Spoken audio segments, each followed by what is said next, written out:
Bienvenue dans L'amour dans les égouts sur notre chaîne C'est entre nous. Ah ouais, ça pour le coup c'est une phrase d'ouverture qui pose directement le décor. Grave. Et en fait, c'est l'introduction exacte, au mot près, de la source qu'on passe au crible aujourd'hui. C'est une imagerie assez forte quand on y pense. Ouais, il suffit de s'arrêter juste un instant sur cette phrase pour capter qu'on est très très loin des sentiers battus. On est loin de la comédie romantique classique, quoi. Mais oui, avant d'aller plus loin, imaginons juste la scène romantique typique, tu vois, celle qu'on voit partout au cinéma. Celle avec la pluie qui tombe pile au bon moment. C'est ça. La pluie, la petite musique symphonique en fond, les regards qui s'embrasent, et puis les vêtements qui disparaissent avec une fluidité, genre presque magique. Une fluidité qui défie les lois de la physique, on va pas se mentir. Totalement. Tout est millimétré, chorégraphié à la perfection. Il n'y a pas un seul accroc. Et surtout, personne ne se cogne jamais le coude contre la table de chevet ou ne s'en mêle dans son propre t-shirt. Exactement. Et c'est précisément ce mythe de la perfection absolue que notre source du jour essaye de déconstruire. Une déconstruction bien nécessaire d'ailleurs. Carrément. Donc aujourd'hui, on plonge dans le deuxième épisode d'une série animée par un certain Lucas. C'est un format super généreux. Ouais, l'épisode original dure quand même 90 minutes, c'est pas rien. C'est un vrai format long. Et le sujet central, c'est un truc universel, la première fois. Donc on parle des rencontres, des premiers baisers et bien sûr de l'intimité physique. Voilà. Et la mission de ce contenu, qui est vraiment pensé pour tout le monde, c'est de démystifier tout ça. En gros, remplacer la pression de la performance par la communication et le consentement. Bon, décortiquons ça. Parce que pour comprendre ce message, faut vraiment visualiser le dispositif de l'émission. Ah oui, le décor est super important.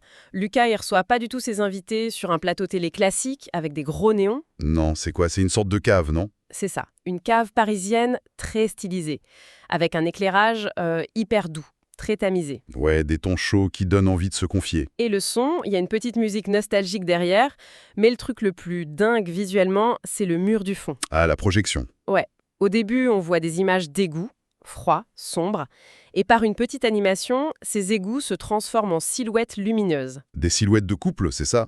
C'est fou parce que cette métaphore, elle n'est pas là par hasard. Les égouts dans l'inconscient collectif, c'est lié à quoi? Un truc caché, souterrain, voire un peu sale. Ouais, c'est ça, le côté tabou de la sexualité. Et en transformant ça en lumière, l'émission montre qu'elle va élever le sujet. Elle ramène l'intimité à sa dimension la plus humaine et vulnérable. Et Lucas, dans son fauteuil, il a un ton tellement bienveillant. Ça tranche avec le côté sensationnaliste qu'on voit souvent. Et du coup, ça permet aux gens de vraiment se livrer. Ce qu'on voit d'ailleurs tout de suite avec le premier témoignage. C'est un exemple parfait du décalage entre nos attentes et la réalité. L'histoire d'Emma et Thomas, 28 et 30 ans, Ouais. Ce qui est fascinant ici, c'est qu'au moment de l'émission, ça fait déjà 6 ans qu'ils sont ensemble. donc ils ont vraiment eu le temps de digérer cette fameuse première fois. Et pourtant, au début, leur histoire, c'est un vrai cliché de film. Rencontre en vacances avec des potes, le coup de foudre immédiat, Ils passent une nuit blanche sur la plage à juste discuter, une connexion intellectuelle de dingue. l'alchimie parfaite, quoi. Mais bon, quelques jours plus tard, quand la dimension physique s'invite, c'est une autre histoire. La réalité les rattrape. Thomas explique au micro qu'il était complètement rongé par le stress. Il avait cette pression énorme de devoir concrétiser la connexion intellectuelle par un exploit physique. C'est ça, il voulait que ce soit parfait. Et ça l'a presque paralysé. Et c'est là qu'il fait un truc qui change tout, un truc qu'on voit jamais dans les films hollywoodiens. Il s'arrête. Ouais. Au lieu de forcer ou de faire semblant d'être super confiant, il s'arrête. Et il demande à Emma plusieurs fois si elle est à l'aise. Si elle se sent bien, c'est ouf parce que visuellement, il raconte que le moment est devenu hyper maladroit. On est très loin du ballet majestueux des films d'amour. Grave. Mais cette maladresse, en fait, elle s'est transformée en un moment de tendresse absolue.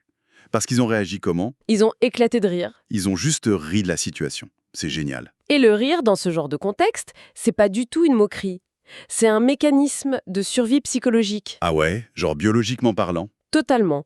L'anxiété, ça active le système nerveux sympathique. Le truc de la fuite ou du combat, quoi. Ah, le fameux mode survie. T'es tendu, le cœur bat à 1000 à l'heure. Pas rire de toi-même si t'as peur d'être jugé. Exactement. C'est une vraie preuve de sécurité affective. C'est un peu comme si la première fois, c'était la cascade finale d'un film d'action. La métaphore est bonne, ouais. Tu te vois en haut d'un immeuble, tu dois sauter sur un hélico, tout doit être millimétré, et si tu glisses, le film est raté. Sauf que là, en riant, Emma et Thomas ont carrément changé le genre du film. Mais c'est ça, on passe du film d'action sous haute tension à une petite comédie indé super chaleureuse. Une comédie très humaine. Et d'ailleurs, Emma dit un truc hyper important.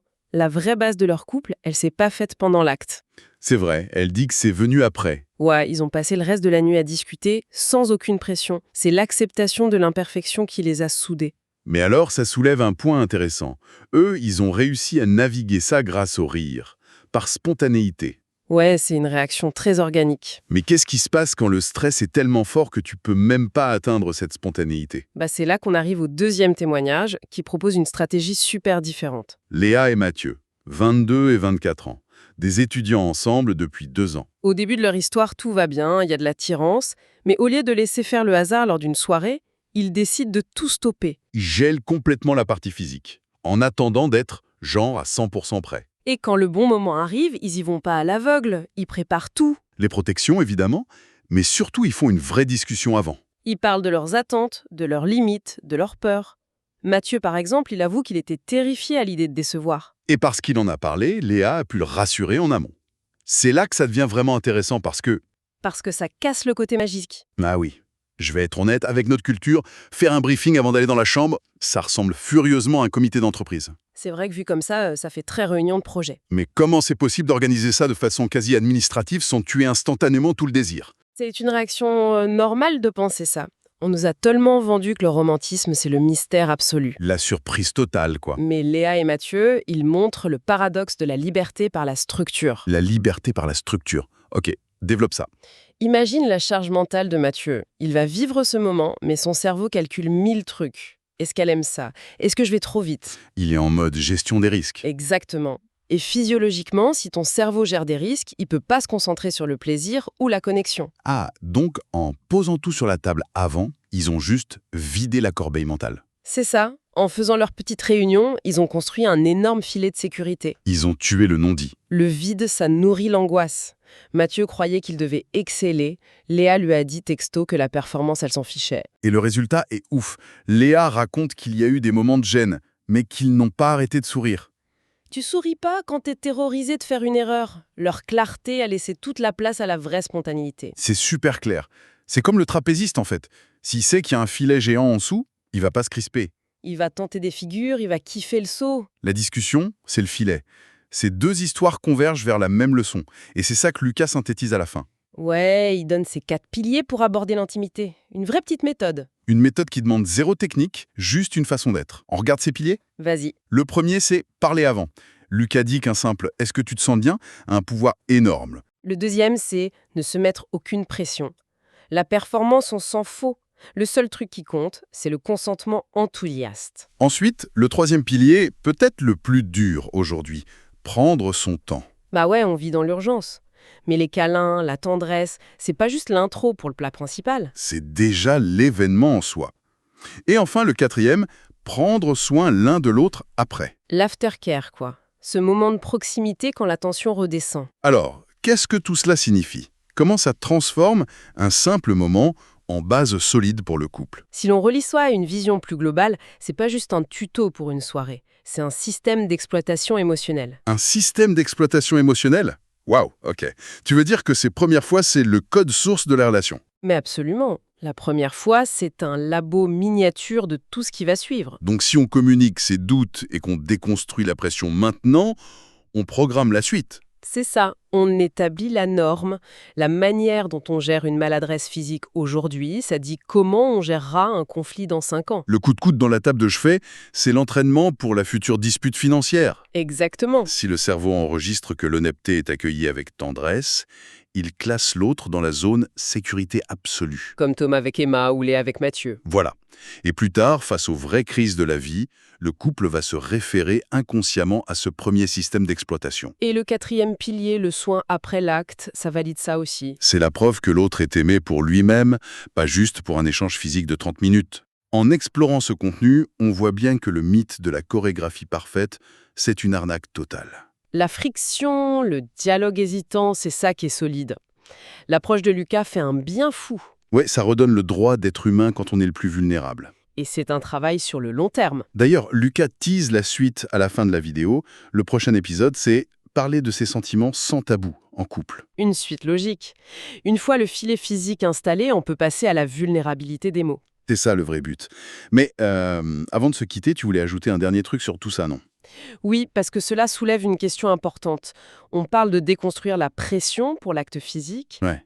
mais quand on écoute bien ces couples, l'acte en lui-même, il est presque anecdotique dans leurs souvenirs. C'est vrai, ils parlent surtout des discussions à 5 heures du mat ou des fous rires.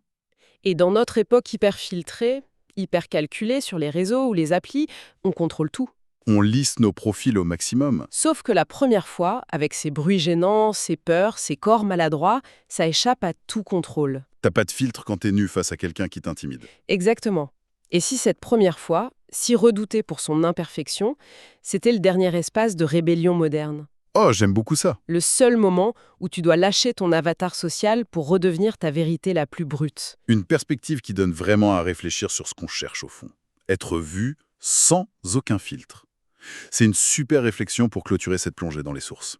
Merci à tous et à très bientôt pour continuer à creuser sous la surface. À très bientôt!